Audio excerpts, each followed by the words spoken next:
Hello, everybody.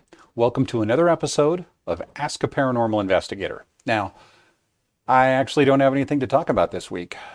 It's been a kind of a slow news week, not much going on. Let's see, let's do a quick search for news and see what we see.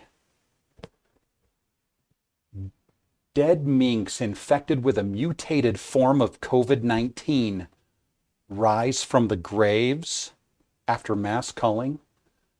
Mutated form of COVID-19. Oh, that's scary. Zombie horror. Picture emerging from the graves at the mink mass burial site. What is going on? Zombie minks rise from Denmark's mass graves after COVID-19 slaughter. You cannot be serious. You're telling me that COVID-19 has mutated and is now creating zombie minks. Okay, I was wrong. There's some news. We have a little bit to talk about. Um, let's talk a little bit about zombies first. Now there's lots of old legends about zombies and different mixtures that different medicine men would create to give someone the appearance of being dead. Especially like in Jamaica and Haiti and things like that. There's a lot of stories about that. We're not going to talk about that today. I think what we'll talk about instead is kind of real life zombies. Real life zombies. And I know a lot of you probably already know about some of these, but the insect world has some pretty vicious zombies. Now, this morning, as a matter of fact, I have this little mushroom kind of hot cocoa drink made out of the cordyceps mushroom. And it's called Get Going. And, it gives you a little boost, gets you through the day without caffeine. It's kind of cool. Cordyceps are pretty cool, but I find out that they actually aren't so cool in the insect world.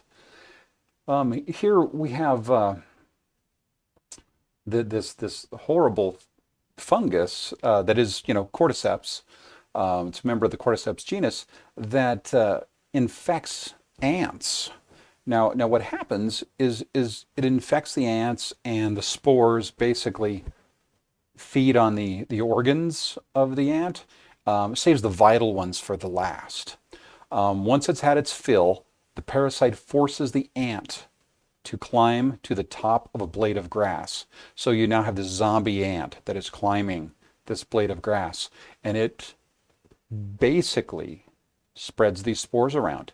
The spores emerge from the ant's body and spread through the air in search of more unwitting victims. That's terrifying. There's another parasite, the lancet liver fluke. This also forces ants to climb up blades of grass. But this one's looking for the ant to be eaten by a larger animal. And then once the ant is eaten, the parasite gets the chance to reproduce in the animal's digestive tract. And once it's expelled, it's eaten by snails. And then the snails get rid of the parasites in the form of slime balls. This is horror movie stuff here, definitely. There's some other things here too. There's a lot of different zombie behavior. You've got wasps that lay eggs in spiders, and tarantula hawks that lay eggs in tarantulas, and then the young get to basically have a meal as soon as they hatch. And the organism's still alive. The spider or the tarantula is still alive. It's very gruesome, the insect world. But yeah, zombies are a regular thing. But let's talk about this whole zombie thing with the minks.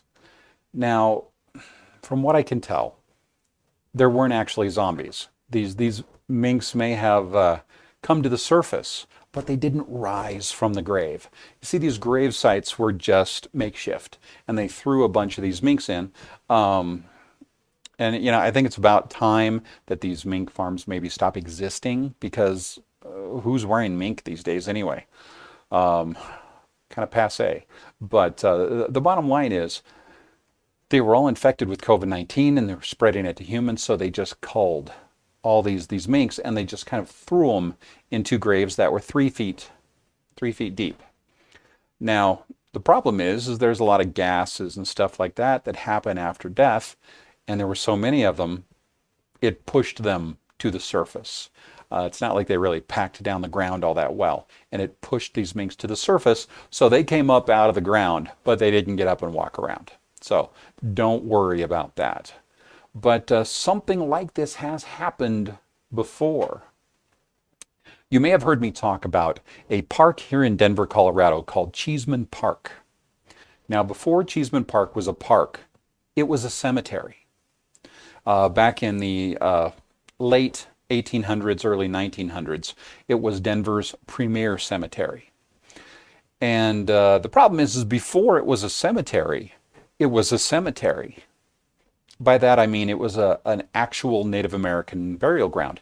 Now, a lot of those don't really exist, but this was an official Arapaho burial ground. Now, this land was given to the city of Denver, and they decided to make it a cemetery. But they said, oh, you have to know, if you're going to make this a cemetery, you cannot disturb the Native American bodies. So, therefore, you can only bury the bodies 3 feet deep. Well, Denver wanted, a lot of cities were in competition over who had the nicest cemetery. It was a crown jewel for a lot of cities. Now, this particular area was beautiful. It was up on this hill, and you had this great view all the way around. And Denver was about 2 miles off in the distance. It was gorgeous, and it was the perfect place for the cemetery, so they insisted on doing it. And they did bury the bodies about 3 feet down. Now, the soil was made of bentonite. Now, bentonite is a kind of soil that when it gets wet, it expands and it contracts and it kind of moves around a bit. Now, the other problem is, with it only being 3 feet deep, the ground didn't stay consistent. Now, what I mean is, 6 feet deep, the ground is kind of consistently damp. And that's actually a decent preservative for bodies and caskets and things like that.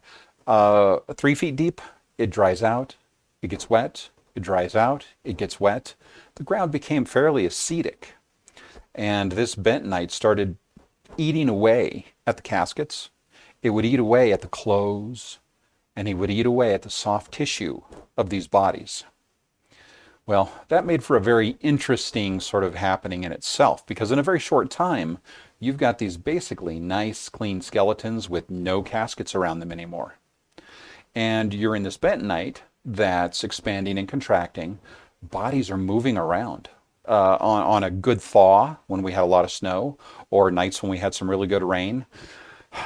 Think back to, say, the mid-70s to mid-80s.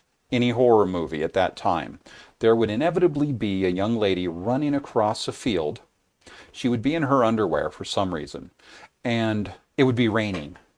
And as she's running, suddenly a hand would come up out of the ground and grab her by the ankle, and she would scream, and the audience would love it. Well, that was basically Cheeseman Park, because things did come up out of the ground on occasion there when we had a good rain or a good thaw. Now, I'm going to show you really quickly here. As you can see by this picture, this is one of the bodies out at Cheeseman Park. This is the grave. And you see no casket. You see no clothes, no soft tissue, no anything. Now, these bodies are really only around 100 years old. And they should be preserved a little better than this, in any normal grave. But it is nothing but bones. And as you can see, that's a shallow grave. So we had some zombies here in Denver for a while. And on a good stormy night out at Cheeseman Park, you still can. So it's kind of interesting. One other little zombie tidbit. There was a magician by the name of Harry Blackstone Jr., as a matter of fact. And he used to have these dinner parties. And he would occasionally ask at these dinner parties if anyone happened to see any dead flies around the house. And if they did, he would say, "Bring that fly to me." He would then take the lid off the salt shaker and pour a little salt on that fly. And they would kind of ignore it and proceed to eat dinner. And he would do a little hand waving and things like that. And sure enough, the fly would come back to life and fly away and freak out everybody at the table.